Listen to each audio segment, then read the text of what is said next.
வணக்கம் உறவுகளே. இது சேரமான் தொலைக்காட்சியின் வெடிச்சிரிப்பு.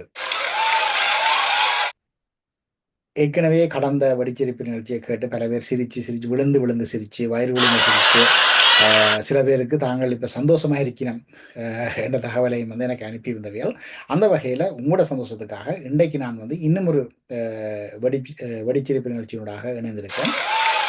இதுல இந்த நிகழ்ச்சிய தொடங்கறதுக்கு முதல் நான் உங்களுக்கு ஒரு அ தகவல் ஒன்றை கட்டாயம் தெரிவிக்க வேணும். என்னன்னு சொன்னா, இந்த வெடிச்சிரிப்பினுடைய அ பிரதான ஆட்ட நாயகனா இன்றைக்கு இருக்க போறவர் யார் என்று சொன்னா இந்த எகத்தை விட்டு ஓடி வெளிநாட்டுல இருந்து கொண்டு சோகோவ வாழ்ந்து கொண்டிருக்கிற அந்த விட்டோடிகள் குழுவினுடைய அ இணைப்பாளராக இருக்கிற அறிவுமணி என்பவர் ஏற்கனவே நீங்கள் பார்த்துருப்பீங்க. அவர் அந்த விடுமுறையில உல்லாச பயணம் எல்லாம் போன படங்கள்லாம் பார்த்துருப்பீங்க. அதெல்லாம் திருப்பி திருப்பி உங்களுக்கு காட்ட தேவையில்லை. ஆனாலும் அவர் அண்மையில ஒரு செவி ஒன்றை கொடுத்திருந்தார். ஐபிசியினுடைய மறைமுகமாக விளங்குகிற தடம் என்ற ஒரு வலியொலிக்கு அந்த செவியை அவர் வழங்கியிருக்கார். நீங்களாம் தயவு செய்து அந்த வலியொலியை போய் கட்டாயம் பார்க்க வேணும். என்னென்னு சொன்னால் இந்த வருஷம் நான் நினைக்கிறேன், இந்த வருஷம் இதுவரை இப்போதான் மார்ச் மாதம் முடிய போகுது.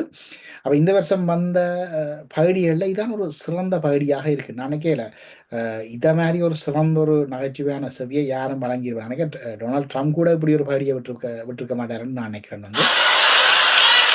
சரி, நீங்கள் இப்போ இந்த நிகழ்ச்சியை பார்க்கறதுக்கு முதல் விருப்பம் என்றால் அந்த ஐபிசியினுடைய அந்த மறைமுகமான அந்த தடத்தினுடைய வழியை பார்த்துட்டு வரலாம். இல்லைன்னா இதை பார்த்துட்டு போய் அதையும் பார்த்து நீங்கள் சிரிக்கலாம். இல்லை உங்களுக்கு ஒரு வசதியோ இடக்கடை இதையும் பார்த்து இடக்கடை அதையும் பார்த்து மாறி மாறி பார்த்தும் நீங்கள் சிரிக்கலாம். ஒரு வசதியை நீங்கள் அப்படி சிரிச்சு கொள்ளுங்க. இப்போ நான் அவர் சொன்ன அந்த செவியில் அவர் சொன்ன 5 விடயங்களை பற்றி நாங்கள் இன்றைக்கு இந்த வெடிச்சிரிப்பில் நாங்கள் உசாவ போகிறோம். முதலாவது அவர் சொல்றார் அண்ணன் 18ஆம் தேதி மே மாதம் 2009ஆம் ஆண்டு வீரச்சாவை தழுவி கொண்டார். சரி, இது ஏற்கனவே வந்த கதை தானே, புது கதை இல்லை தானே என்று நீங்கள் கேட்கலாம். இதில் என்ன பகடி என்று சொன்னால் அவர் சொல்றார், அந்த செய்தியாளர் அவரை கேட்கிறார் அப்போ அந்த ஸ்ரீலங்கா அரசாங்கம் 19ஆம் தேதி அவர் இறந்தார் என்று சொல்லி காட்டுகிற அந்த உடல் அவருடையதானான்னு கேட்க அவர் சொல்றார், ஓ அது அவருடையதானான். இப்படியும் நீங்க சொல்லலாம் 19ஆம் தேதி வீரச்சாவடைந்தன்னு சொல்லி அரசாங்கம் சொல்ல அன்னையினுடைய உடல், 18ஆம் தேதி வீரச்சாவடைந்த அன்னையினுடைய உடல். அதாவது இவர்கள் தாங்கள் என்ன கதைக்கிறோம், எதை செய்கிறோம், எதை ஆய்வு செய்ய ஒரு விடயத்தை கதைக்கும் போது ஒரு ஆய்வு செய்து போட்டு கதைக்கூடும் என்ற கூட தெளிவில்லாமல் கூட நின்று அறிவுமணி என்ற பெயரை இவர் சுமந்திருக்கிறார் என்று சொன்னால், இங்க இருக்கிற கேள்வி, இவருக்கு பேர் இது பொருத்தமான பேரா அல்லது வித்தியாசமான பேர் எதுவும் வைக்க வேணுமா? சரி, அடுத்தது இவர் இன்னும் 3 விஷயத்த சொல்லியிருக்காரு. என்னன்னு சொன்னா அண்ணன் வீரச்சாவடைந்ததாக இவர்கள் சொல்கின்ற அந்த தருணத்துல அண்ணன் தோட்டாக்கள் எல்லாம் தீர்ந்து போச்சான். அப்ப அதாவது அன்னைய தன்னுடைய தன்னுடைய இதுல ரவைகள் எல்லாம் தீர்ந்த பின்னர் தான் எதிரியினுடைய இதுல இது எதிரியின தாக்குதலில் கொல்லப்பட்டார்ன்னு சொல்லி எல்லாம் சண்டையில கொல்லப்பட்டார் இவர் சொல்றார். இதில் இருக்காக கேள்வி என்னன்னு சொன்னால், அதப்படி ரவைகள் முழுக்க தீரும் வரையும் எதிரி சுட்ட ஒரு தோட்டாவும் அன்னையில படையில அன்னைய ரவை தீர்ந்தா பிறகுதான் எதிரின்ற தோட்டா அன்னையில பட்டார்.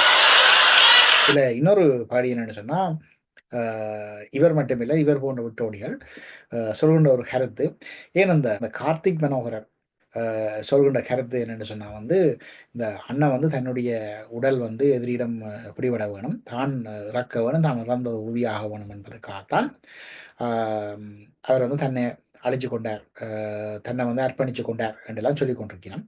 அண்ணன் தான் இறந்தது எதிரிக்கு உறுதியாக்கப்பட வேண்டும், எதிரி அதை உறுதிப்படுத்த வேண்டும் என்று சொல்லி விரும்பி இருந்தார் என்று பேர்கள் சொல்லலாம். உண்மை என்று சொன்னால், ஏன் தன்னுடைய கடைசி ரவ முடியும் வரையும் அவர் சண்டை பிடிச்சு போட்டு ரவ முடிஞ்சா பிறகு எதிரியின் துப்பாக்கி சன்னம் பட்டு சாக வேணும்? ஒரு ஒரு சிம்பிளான கேள்வி. அதாவது நீங்கள் கேள்விப்பட்டிருப்பீங்க ஒருவர் ஒரு களமுனையில் எதிரின்ற துப்பாக்கி சின்னத்துக்கு ஆளாகும் போது அவர் இறக்கவும் வாய்ப்பு இருக்கு, அவர் காயமடையவும் வாய்ப்பு இருக்கு. சில வேளைகளில் காயமடைந்த கணமே மயக்கமுறவும் வாய்ப்பு இருக்கு, காயமடைந்து கோமா நிலைக்கு போறதுக்கும் வாய்ப்பு இருக்கு. சில பேர் உடனடியாகவே அந்த கார்டியாக் அரெஸ்ட்னு சொல்லி ஒரு நிலைக்கு வந்து, அதாவது அவர்களுடைய இருதயம் அப்படியே நின்றுவிடும், வந்து இறந்து போனதாக கருதப்பட்டவர்கள் பல மணி நேரத்துக்கு பிறகு உயிருடன் இருப்பது உறுதிப்படுத்தப்பட்ட சம்பவங்களும் இருக்குது. உதாரணமாக நீங்கள் பார்த்தீங்கன்னு சொன்னால் வந்து நீங்கள் ஒன்றும் செய்தவில்லை, கூகுள் பண்ணி பாருங்க. இறந்து சில மணி நேரத்தில் உயிர் தெழுந்தவர்கள் எத்தனை பேர், 6 மணித்தியாலம் மருத்துவமனைக்கு கொண்டு போய் சடலறைக்கு கொண்டு செல்லப்பட்ட கொண்டே அங்கே அந்த குளிரூட்டியில் வைக்கப்பட்ட சில மணி நேரத்தில் உயிர் தழுந்தவர்கள்,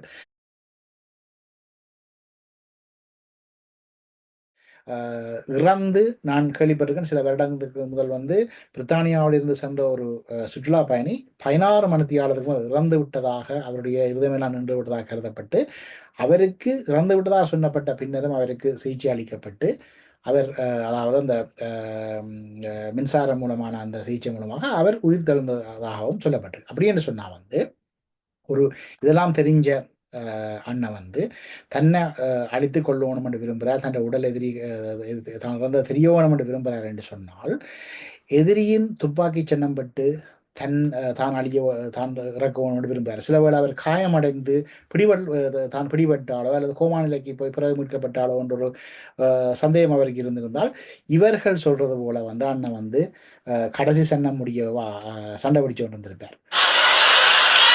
நீங்கள் யோசிச்சு பாருங்க, இது ஒரு சிறந்த பகடி. இந்த இவர்கள் சொல்கின்ற, அதாவது கடைசி சன்னம் சட சடக்கும் வரையும் அண்ணன் இருந்தார், அண்ணன் சண்டை பிடிச்சார் இவர்கள் சொல்றது. இதில் என்ன பகடி என்று சொன்னால், அண்ணன் சண்டையில் எல்லா சன்னமும் முடியும் வரையும் சண்டை பிடிச்சு விரைச்சா வணிஞ்சார் இவர் சொல்லினான். ஆனால் இந்த கார்த்திக் மனோகரன் சொல்றார், அண்ணன் வந்து தன்னைத்தானே சுட்டு தன்னைத்தானே அழித்து கொண்டார் என்று சொல்லி இந்த கார்த்திக் மனோகரன் ஒரு செவியில சொல்லியிருக்கிறார். அப்போ இந்த கேள்வி, அண்ணன் வந்து தன்னுடைய ரவைகள் எல்லாம் முடிஞ்சா பிறகு எப்படி தன்னைத்தானே சுட்டு கொண்டார்? அப்படி அவர் தன்னைத்தானே சுட்டு கொண்டார் என்று சொல்லி கார்த்திக் மன்னவன் சொல்றது உண்மையாக இருந்தால், கடைசி ரவை முடியும் வரை மண்ணை சண்டை பிடிச்சார் என்று இந்த அறிவுமணி சொல்றது போய் தானே.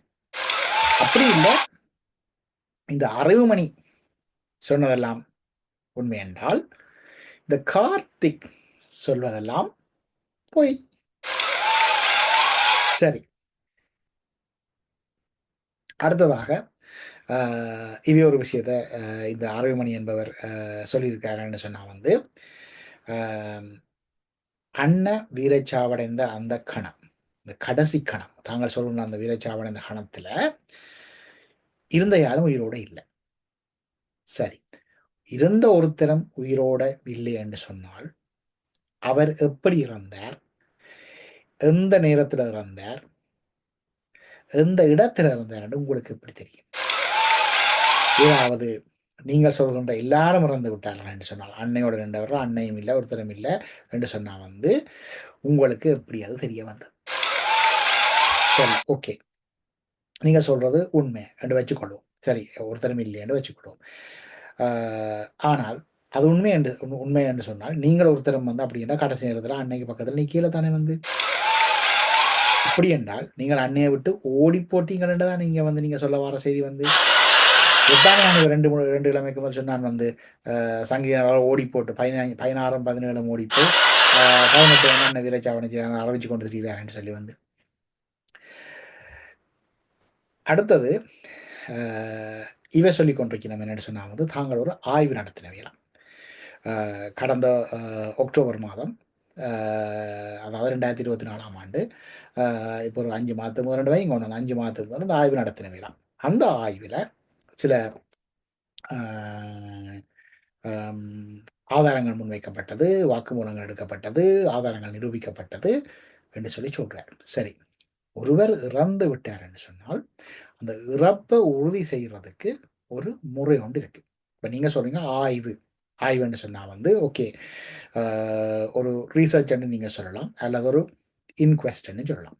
இன்குவெஸ்ட்ன்றது வந்து செய்கிறது யார்? அதாவது ஒரு கொரோனர். கொரோனர் என்றது ஒரு சட்டம் படித்த சட்டத்துறை சார்ந்த ஒரு நீதிபதியாக அவர் இருப்பார். பொதுவான எல்லா நாடுகளையும் வந்து ஒரு சட்டத்துறை சார்ந்தவராக இருப்பார், அல்லது சட்ட மருத்துவ நிபுணத்துவம் கொண்ட ஒருவராக இருப்பார். வந்து அவர் ஒரு நீதிபதிக்கு சமனானவர். அப்போ இந்த கொரோனராக வந்து உங்களுடைய இந்த விட்டோடிகளில் யார் அந்த கொரோனர்? அந்த கொரோனர் மட்டும் இல்லை, அந்த இடத்துல ஒரு பேத்தாலஜிஸ்ட் இருப்பார். வந்து அதாவது பேத்தாலஜிஸ்டுடைய வேலை வந்து அவர் ஒரு மருத்துவர். அது மருத்துவர் விட சாதாரண எம்பிபிஎஸ் இல்லை, எம்பிபிஎஸ் படித்து சில வேளை அவர்கள் வந்து டாக்டரேட் இன் மெடிசன் அதுக்கு பிறகு ஒன்று இருக்குது, அதாவது பிஹெச்டிக்கு சமனான உண்டு. டிஎம் என்று சில யூனிவர்சிட்டியில் சொல்வார்கள், சில யூனிவர்சிட்டியில் எம்டி என்று சொல்வார்கள்.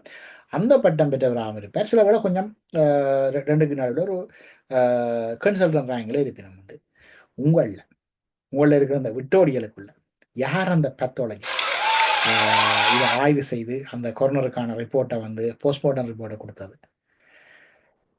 சரி, அதான் வேண்டாம். நீங்கள் சொல்கிறீங்க வந்து இந்த உங்களோட விசாரணை எல்லாம் வந்து வடிவா நீங்கள் ஆய்வுகள்லாம் செய்தீங்கன்னு சொன்னால் வந்து ஒருவர் இறந்து விட்டார்ன்னு சொன்னால் அதை உறுதிப்படுத்துறதுக்கு முதலாவது அடையாளப்படுத்தல் செய்வார்கள். இப்போ ஸ்ரீலங்கா அரசாங்கம் வந்து ஒரு அடையாளப்படுத்தல் எப்படி செய்ததுன்னு சொன்னால், கருணாவை கூட்டி கொண்டு போய் அந்த ஒரு உடலை காட்டி போட்டு கருணா வந்தார், தயாமாசர் வந்தார், 2 பேரையும் காட்டி அந்த படங்களும் இருக்குது. 2 பேரும் வந்து அதை பார்த்துட்டு ஓகே இது அவர் ரெண்டு தாங்கள் உறுதிப்படுத்துகிறோம் சொல்லி போட்டு போட்டினோம். ஆனால் அண்மையில் நீங்கள் ஒரு செவியொண்ட பார்த்தீங்களோ தெரியாத அந்த ஆண்ட்ரோகுமார திசநாயக்க ஆட்சிக்கு வந்த பிறகு நாளைக்கு அந்த பனை அபிவிருத்தி சபைக்கு ஒருவர் தலைவராக வந்திருந்தார் ஒரு தமிழர். அவர் சொல்லியிருந்தாருன்னு சொன்னால் வந்து லீகலி தேசிய தலைவர் இறந்து விட்டாருன்னு சொல்ல முடியாது. அவர் சில பேர் குழம்பி போடுது, என்னடா அது எப்படி சொல்கிறாருன்னு சொல்லி. அவர் என்ன சொன்னார்னு சொன்னால் ஒரு கொரோனர் இன்குவெஸ்ட் வச்சு தான், கருணாவோ இல்லை தயாமாசரோ சொல்லி சொல்கிறது இல்லை, ஒரு கொரோனர் இன்குவெஸ்ட் வச்சு தான் அதை செய்யணும்னு சொல்லி. அப்படின்னு சொன்னால் இந்த அவர் சொல்ல வாரது லீகலி வந்து அண்ண இறந்ததாக கருத முடியாது, ஏன்னா அங்கே அதுக்கான டாக்குமெண்ட்ஸ் ப்ராப்பர் சரியான முறையில் நடக்கிறேன். அப்போ இப்போ இருக்க கேள்வி, நீங்கள் இந்த அடையாளப்படுத்தலுக்கு என்ன முறையை கையாண்டு சரி அரசாங்கமாக சொல்லி ஒரு ஆளை 2 பேரை கூட்டிக் கொண்டு போனால் அதை பார்த்துச்சினோம்னு சொல்லி உங்களோட தரப்பில் யார் போய் அந்த உடலண்டு சொல்லி நீங்கள் சொல்கிற அந்த அவற்றை உடலை பார்த்தனீங்க? ஒருத்தரும் பார்க்கல என்றால் இது என்ன விதமான கொரோனர்ஸ் இன்குவெஸ்ட் என்று நாங்கள் இதை கணக்கெடுக்கிறது? ஒரு கொரோனர் இல்லை, ஒரு பேத்தாலஜிஸ்ட் இல்லை, சரி அடையாளப்படுத்துறதுக்கு ஒரு அடையாளப்படுத்தல் முறை கூட பின்பற்றப்படலை. இதற்கு பேர் ஆய்வு. சரி, அடுத்ததுக்கு நாங்கள் வருவோம். வந்து ஒருவர் இறந்து விட்டார் என்பது உறுதிப்படுத்துறதுல வந்து சில சர்ச்சைகள் ஏற்படுமாக இருந்தால் இப்போ வந்து டிஎன்ஏ டெஸ்டிங் இருக்கு. அப்போ ஸ்ரீலங்கா அரசாங்கம் சொன்னது, தாங்கள் வந்து டிஎன்ஏ டெஸ்டிங் நான் அந்த நேரத்தில் ஒரு ஊடகவியலாளராக இருந்தேன், அந்த செய்திகளை வந்து முழுமையாக பதிவு செய்தவன் வகையில் பொறுப்புணர்ச்சியோடு சொல்கிறேன். அரசாங்கம் சொன்னது வந்து தாங்கள் ஒரு அடுத்த நாளே சொல்லிடுது, நாங்கள் டிஎன்ஏ டெஸ்ட் எடுத்துனாங்களோ அது அவர் தானே சொல்லி போட்டு அப்புறம் 2-3 நாள் கழிச்சு அவர் உடலை மறிச்சு போட்டோம், கடலுக்கு கொண்டே சாம்பலையை போட்டுட்டோம் எல்லாம் சொன்னவே. சரி, ஓகே. இதில் கேள்வி என்னென்னு சொன்னால் வந்து டிஎன்ஏ ரிப்போர்ட் உங்களுக்கு கிடைச்சதா? ஒரு ஒரு ஒரு கதைக்கு நீங்கள் சொல்கிற மாதிரி உங்களுக்கு டிஎன்ஏ ரிப்போர்ட் கிடைச்சிது என்று வச்சுக்கொள்வோம். இப்போ கடந்த 2023ஆம் ஆண்டு காசியானந்தன் ஐயாவும் பழனிமாறன் ஐயாவும் ஒரு முதல் முறையாக சொல்லியிருந்தார்கள். வந்து தேசத்தின் இதுவாராக இருக்கிறார், மற்றது அண்ணன் இருக்கிறார், அண்ணனுடைய துணைவியார் இருக்கிறார் என்ற தகவலை அவர் சொல்லும் போது உடனடியாக கொழும்பில் உள்ள ஒரு பத்திரிகை கொண்டு ஸ்ரீலங்கா அரசாங்கத்தில் இருந்த அந்த டிஎன்ஏ ரிப்போர்ட்டை தர சொல்லி வந்து, ஆனால் அங்கே டிஎன்ஏ ரிப்போர்ட் கேட்கப்பட்ட போது, டெத் சர்டிஃபிகேட் கேட்கப்பட்ட போது அது எங்கேண்டே தெரியாது என்று சொல்லி ஸ்ரீலங்கா அரசாங்கம் அறிவிச்சிட்டு.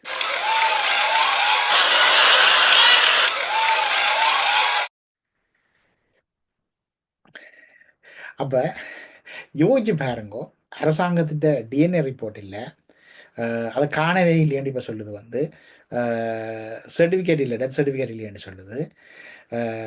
அவனும் அரசாங்கம் ஒரு கொரோனர் வச்சிருக்கையில் ஒரு பேத்தாலஜிஸ்ட் ரிப்போர்ட் கூட காட்டையில் நீங்களும் என்ன செய்கிறீங்கன்னு சொன்னால் வந்து ஒரு கும்பலாக வந்து ஒரு கொஞ்சம் பேர் கூடி நின்று கொண்டு நீங்களும் வந்து ஒரு உங்களுக்குள்ள ஒரு அந்த கங்கரு கோட்டுன்னு சொல்கிறதானே வந்து அதாவது ஒரு ஒரு சரியான முறை இல்லாத ஒரு இதுக்குள்ள நீங்கள் ஒரு கொஞ்சம் பேர் ஒரு கும்பலாக கூடி நின்று கொண்டு நீங்களும் ஒரு இன்குவெஸ்ட் ஒன்றை வந்து இப்போ செய்து போட்டு நீங்கள் சொல்கிறீங்கன்னு சொன்னால் அவர் இல்லையன்ட்டு அதுவும் 18ஆம் தேதி அண்ணன் விரைச்சாவடைந்தார். 19ஆம் தேதி விரைச்சாவடைந்த விரைச்சாவடைந்ததாக விரைச்சாவடைந்த அன்னையினுடைய உடல் தான் 18ஆம் தேதி விரைச்சாவடைந்த அன்னையினுடைய உடல்னு சொல்லி நீங்கள் சொல்லிக் கொண்டு இருக்கிறீங்க. இதில் ஆகப்பாடி என்னென்னு சொன்னால் இவே இப்படி சொல்லி கொண்டிருக்கிறோம். அண்ணன் ஒரு கடைசி சின்னம் முடியும் வரையும் சண்டை பிடிச்சார், விரைச்சாவடைஞ்சார் ரெண்டு சொல்லி கடைசி சின்னம் முடிஞ்ச அப்புறம் தான் விரைச்சாவடைஞ்சார் ரெண்டு. இந்தியாவில் இந்த டென்மார்க்கில் ஒரு கோமாளி ஒன்று இருக்குது, ஒரு மேரித்த வக்கி ஒன்று அது சொல்லி கொண்டிருக்குது அவர் தன்னைத்தானே சுட்டு கொண்டார், தற்கொலை ஆக்கினார்ன்னு சொல்லி. இப்போ இதில் இருந்து நீங்கள் வடிவாக விளங்கி கொள்ளலாம் இந்த அன்னை இல்லை என்று சொல்கின்ற ஒவ்வொரு தரம் ஏதோ தங்கட கற்பனை கட்டிய தங்கட அறிவு கட்டிய அதுவும் இந்த அறிவு மணி என்பவர் தன்னுடைய அறிவு கட்டிய அளவுக்கு சொல்றதுனால ஒவ்வொரு கதையை சொல்லி கொண்டிருக்கிறான். அதான் சொன்னேன் என்னுடைய கடந்த பதிவில் 17ஆம் தேதி அண்ணன் இறந்தாருன்னு சொல்லி கேபி சொன்னார். 16 வருஷம் கழிச்சு இப்போ இவைக்கெல்லாம் செலக்டிவ் அம்னீசியா வந்தோ, அவருக்கு செலக்டிவ் அம்னீசியா வந்தோ தெரியாது. இப்போ இவை 18 நிற்கிறான். அரசாங்கம் 19 அப்படியே தான் நிற்குது. சரிதாங்க. இதுக்குள்ள இன்னொரு ஆள் 15 என்று சொல்லுது, அனந்தி சசிதரன் சொல்றா 16 என்று சொல்லி, இன்னும் கொஞ்சம் பேர் 17 நிற்கணும். இப்படியே 15, 16, 17 என்று சொல்லி நீங்க சொல்லிக்கொண்டே இருக்கோ. இதுகளையெல்லாம் கேட்டுக்கொண்டு உங்களோட கதையெல்லாம் கேட்டுக்கொண்டு போறதுக்கு மக்கள் முட்டாள்கள் இல்லை. எதையும் சொல்லைகளை கொஞ்சம் சரியா சொல்லணும். அதாவது சொல்வார்கள் தானே பொய்யை சொன்னாலும் பொருந்த சொல்லணும்னு சொல்லி. எது எப்படி இருந்தாலும் இந்த இவருடைய இந்த பேட்டியை பார்த்து மக்கள் எப்படி விழுந்து சிரிக்கிறார்கள் என்று நீங்கள் பார்க்க விருப்பம் வேண்டாம். நீங்கள் அந்த பேட்டியிலே போய் பார்க்கலாம். கீழே கமெண்ட் செக்ஷனில் நிறைய கமெண்ட்ஸ் இருக்குது. அதில் சில கமெண்ட்ஸை நான் இப்போ இந்த இடத்துல உங்களோட பகிர்ந்து கொள்கிறேன். பார்த்து நீங்கள் விழுந்து உங்களுக்கு விரும்பின அளவுக்கு நீங்கள் வயிறு கொடுங்க, சிரிக்கலாம். சரி உறவுகளே, மீண்டும் இன்னும் ஒரு நிகழ்ச்சியினூடாக உங்களை சேரமான தொலைக்காட்சியில் சந்திக்கிறேன். வணக்கம் உறவுகளே.